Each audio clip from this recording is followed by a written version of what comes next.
बहुत समय पहले की बात है। एक समृद्ध राज्य था जहां का राजा बहुत ही न्यायप्रिय और प्रजावत्सल था।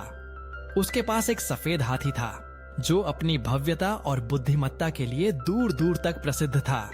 यह हाथी केवल एक पशु नहीं बल्कि राज्य के गौरव और समृद्धि का प्रतीक था।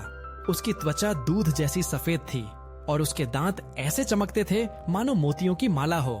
उसकी चाल इतनी धीर गंभीर थी कि देखने वाला मंत्रमुग्ध हो जाता था। राजा स्वयं हर सुबह उसे देखने आता और उसे अपने हाथों से विशेष रूप से तैयार किए गए फल और मीठे पकवान खिलाता था। हाथी भी राजा के प्रति अद्भुत निष्ठा रखता था और उसकी हर आज्ञा का पालन करता था। लोग दूर दूर के देशों से सिर्फ इस अद्भुत हाथी को देखने आते थे और राजा को उस पर बहुत गर्व था। वह उसे अपने बेटे के समान मानता था। एक दिन राज्य में अचानक एक रहस्यमयी बीमारी फैल गई जिसने कई पशुओं को अपनी चपेट में ले लिया। यह बीमारी इतनी गंभीर थी कि कुछ ही दिनों में कई जानवर अपनी जान गंवा बैठे। दुर्भाग्य से सफेद हाथी भी इस बीमारी का शिकार हो गया।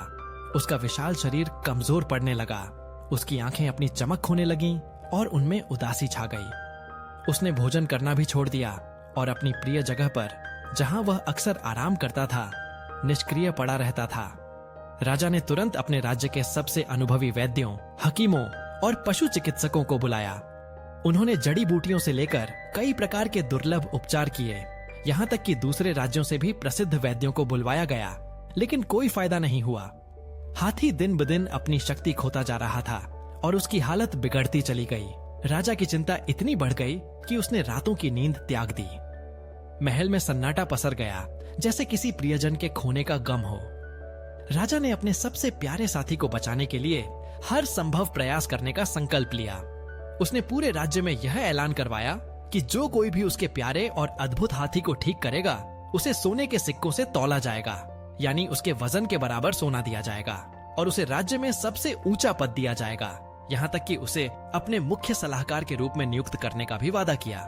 यह इनाम इतना बड़ा था कि हर कोई उत्सुक हो उठा। यह खबर जंगल की आग की तरह फैल गई।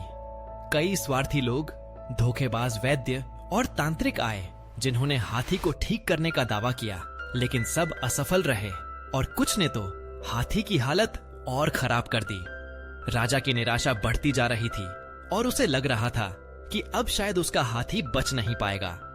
तभी एक दिन दरबार में एक अत्यंत साधारण सा दिखने वाला व्यक्ति आया। उसके कपड़े फटे हुए थे, उसके चेहरे पर गहरी रेखाएं थीं जो जीवन के संघर्षों को दर्शाती थीं और वह बहुत गरीब लग रहा था। दरबार के रक्षक उसे अंदर आने से रोक रहे थे क्योंकि उन्हें विश्वास नहीं हो रहा था कि ऐसा व्यक्ति कुछ कर सकता है। लेकिन उस व्यक्ति ने विनम्रता से यह आग्रह किया और अपनी आवाज ऊंची किए बिना राजा से मिलने की अनुमति मांगी। जब राजा ने उसकी विनती सुनी तो उसने उसे अंदर आने की अनुमति दी। उस व्यक्ति ने विनम्रता से कहा, महाराज, मैंने सुना है आपका हाथी बीमार है। मैंने कई वर्षों तक पशुओं के साथ काम किया है और मैं उनकी पीड़ा को समझता हूँ। यदि आप मुझे एक मौका दें तो मैं उसे ठीक करने का प्रयास कर सकता हूँ। दरबार में बैठे सभी दरबारी उसकी बात सुनकर हंसने लगे। एक अभिमानी दरबारी ने व्यंग्य से कहा, तुम एक साधारण चरवाहा या किसान? जब इतने बड़े बड़े वैद्य और विद्वान असफल हो गए तो तुम क्या कर लोगे? यह तो हमारे महाराज का अपमान है। लेकिन राजा ने उस व्यक्ति की आंखों में एक अजीब सी निष्ठा, शांति और आत्मविश्वास देखा। राजा को लगा कि शायद यही व्यक्ति सही है, क्योंकि उसने देखा था कि कई बार साधारण लोग ही असाधारण काम कर जाते हैं। उसने उस व्यक्ति को मौका देने का फैसला किया और सभी दरबारी आश्चर्यचकित रह गए। उस व्यक्ति ने हाथी को करीब से देखा।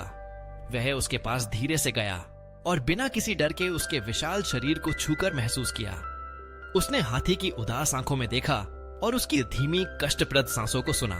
फिर उसने राजा से कहा, महाराज, इस हाथी को किसी कड़वी दवा की नहीं बल्कि असीम प्यार, सच्ची देखभाल और प्रकृति के सानिध्य की जरूरत है। यह बीमारी केवल शारीरिक नहीं बल्कि इसकी आत्मा पर भी चोट है हुई है। यह हाथी अकेलापन और उदासी महसूस कर रहा है। राजा और सभी दरबारी हैरान रह गए। उस व्यक्ति ने अपना काम शुरू किया। वह हाथी के साथ घंटों बिताने लगा। वह उसे अपनी हाथों से साफ पानी पिलाता, उसे प्यार से सहलाता और उसके कान में धीरे धीरे बातें करता। वह उसे अपनी पुरानी कहानियां सुनाता और अपने बचपन के बारे में बताता। उसने देखा कि हाथी को पिंजरे में कैद रहना पसंद नहीं था। उसने राजा से अनुमति मांगी और हाथी को प्रतिदिन जंगल में ले जाना शुरू किया, जहां वह अन्य हाथियों और प्रकृति के साथ कुछ समय बिता सके।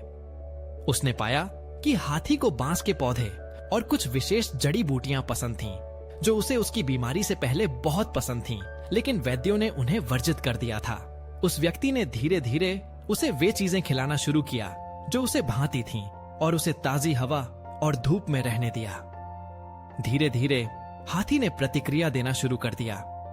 उसकी आंखें थोड़ी चमकने लगीं, उसकी सूंड में हल्की सी हरकत दिखाई दी और उसने धीरे धीरे भोजन करना शुरू कर दिया। उसकी उदासी छंटने लगी थी। कुछ ही हफ्तों में सफेद हाथी पूरी तरह से ठीक हो गया। वह फिर से अपनी पुरानी शक्ति और भव्यता को प्राप्त कर चुका था, बल्कि पहले से भी ज्यादा स्वस्थ, ऊर्जावान और चंचल बन गया था। उसकी त्वचा पहले से भी अधिक चमकदार हो गई थी और उसकी चाल में वही पुराना आत्मविश्वास लौट आया था।